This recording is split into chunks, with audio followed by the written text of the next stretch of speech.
These are the voyages of Treasured Times, her continuing mission to explore the oceans of South Florida and the Caribbean, to seek out unknown islands and forgotten places, to give an unforgettable adventure to everyone who is welcomed aboard.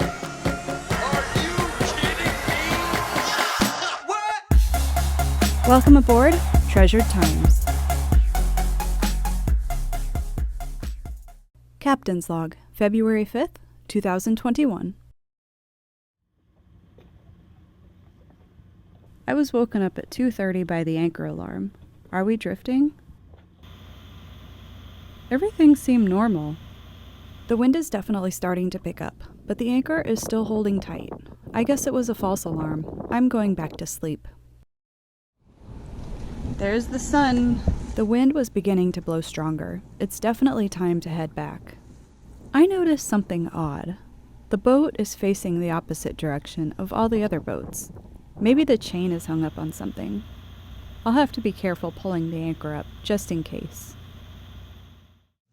Mike started our journey back so I could prepare breakfast in the galley. The water was getting more and more choppy the farther we moved away from land.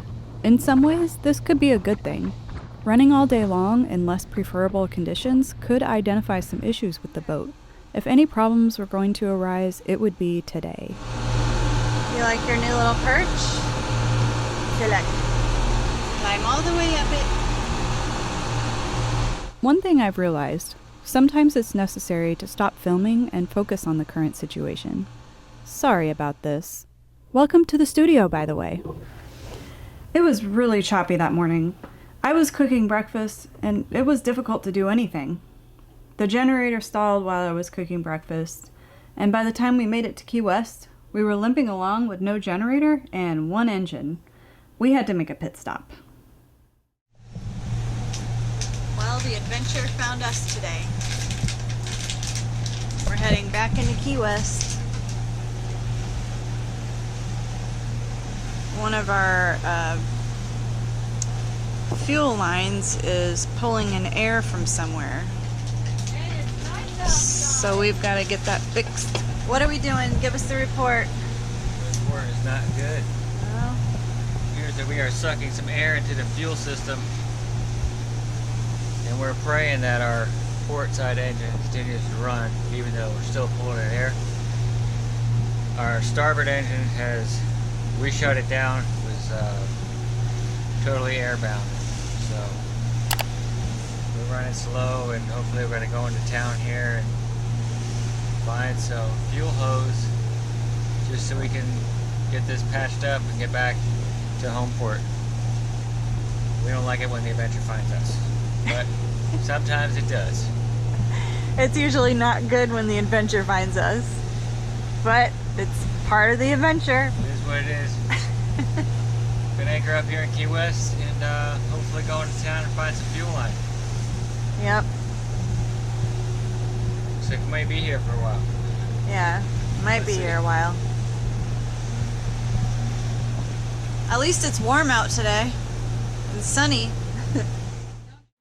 Once we anchored, Mike got right to it with identifying the problem. Even though this is not a fun situation, I'm thankful the choppy conditions helped uncover the issue. This was one of the things we had hoped to accomplish on this trip. The fuel system should not have this much air running through it. Mike traced the problem back to the fuel tanks. There's a screen pre-filter on each tank, and they were both clogged with sediment. That one's not as bad, but it still has a lot of stuff in it.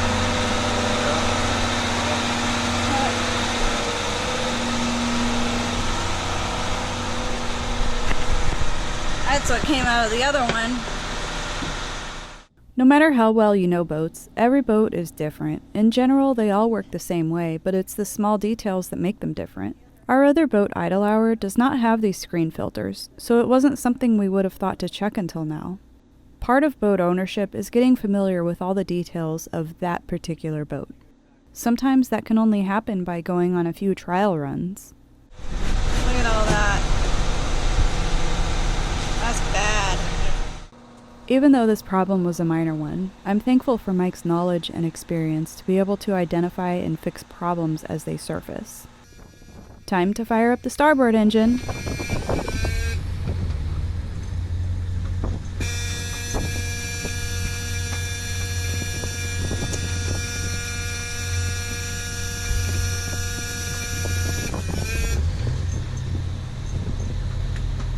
Let it run a second. How did you do that? You just like start it and revved it up fast? Well, it's airbound, it's full of air. Yeah. So you gotta breathe the air out. The newly cleaned screens seem to have fixed the problem. Both engines are running now. The generator, on the other hand, took a little coaxing.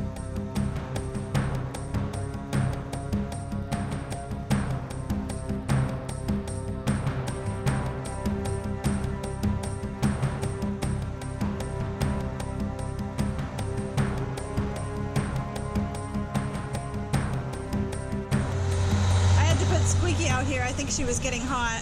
Were you getting hot, Squeak? You were getting hot. Once we were up and running again, we decided to make our way back on the north side of the Keys instead of on the ocean side. There's a small channel called Calda Channel that zigzags through the grass beds, and it's about 9 to 12 feet deep in most areas, but at the entrance of the channel is only about 5 feet. We draft 4 foot 8 inches, so it was very nerve-wracking. I wish we had filmed this, but we were more focused on making it through safely. I wasn't sure if we were going to have to turn around and go back and head out on a different channel. But once we made it out on the other side, it was perfect.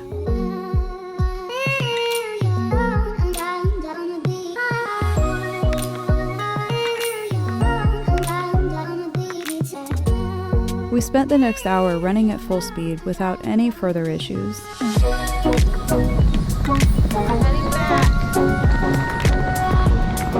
Once we reached the Middle Keys, the water was almost glassy.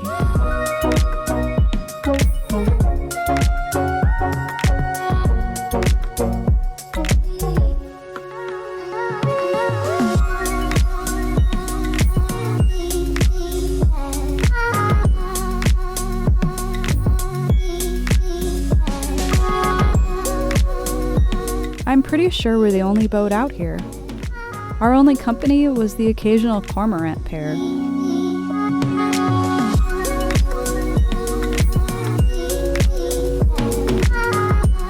It was almost hard to see where the ocean ended and the sky began.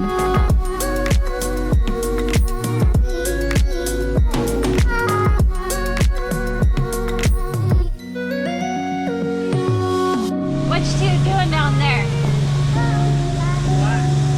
What are you doing down there? Trying to catch fish?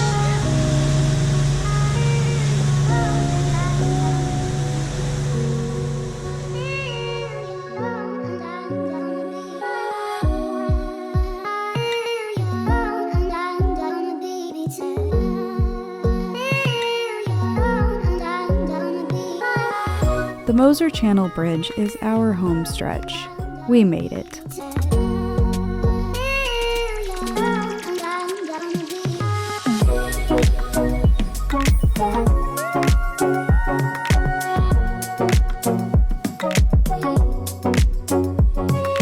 This 3-day voyage was definitely one for the books, full of memories, new discoveries, and overcoming problems.